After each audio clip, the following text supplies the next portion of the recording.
Hi friends, இன்னைக்கு நம்ம என்ன பார்க்க போறோம்னா நம்ம தீபாவளிக்கு ஸ்வீட் தான் நம்ம பார்க்க போறோம். ஸோ நான் என்ன ஸ்வீட் செய்யறேன்னா லட்டு தான் நான் செய்யறேன்.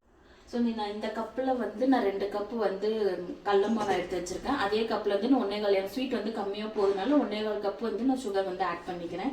இப்போ நம்ம சக்கரை பாவு எப்படி செய்யலாம்னு பார்க்கலாம் வாங்க. இப்போ நான் 1.25 கப்பு நான் சுகர் ஆட் பண்ணிக்கிறேன். இப்போ நான் 1/4 டம்ளர் தண்ணி ஊற்றிக்கிறேன். இப்போ நான் ஒரு 4 ஏலக்காய் தட்டி இருக்கேன். ஸோ அது நான் ஆட் பண்ணிக்கிறேன். இப்போ சக்கரை பாவு ரெடி ஆயிடுச்சு. கடல மாவு நான் 2 கப் எடுத்து வச்சிருக்கேன். இப்போ சால்ட் ஆட் பண்ணிக்கிறேன். நல்லா காஞ்சிருச்சு. இப்போ நம்ம கரைச்சி வச்ச மாவு நம்ம பூந்தி போட்டுக்கலாம். இந்த மாதிரி நான் ஒரு குழிக்கரண்டி நான் எடுத்துக்கிட்டேன். இந்த பூந்தி ரெடி ஆயிடுச்சு. இப்போ நம்ம சக்கரை பாவுல நம்ம பூந்தி போட்டுக்கலாம். ஸோ பூந்தி போட்டு நல்லா நம்ம மிக்ஸ் பண்ணிக்கலாம்.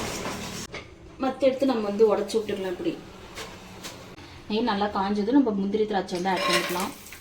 இப்போ நான் நல்லா முந்திரி திராட்சை பூந்தியோடு நல்லா மிக்ஸ் பண்ணிக்கலாம். இப்போ கையில் நல்லா நான் நெய் தடவிட லட்டு நம்ம பிடிச்சிக்கலாம். லட்டு ரெடி ஆயிடுச்சு. ஸோ லட்டு சக்ஸஸ் ஆயிடுச்சு. இதான் நான் ஃபர்ஸ்ட் டைம் நான் லட்டு செய்கிறேன். ஸோ நீங்களும் வீட்டில் ட்ரை பண்ணி பாருங்கள்.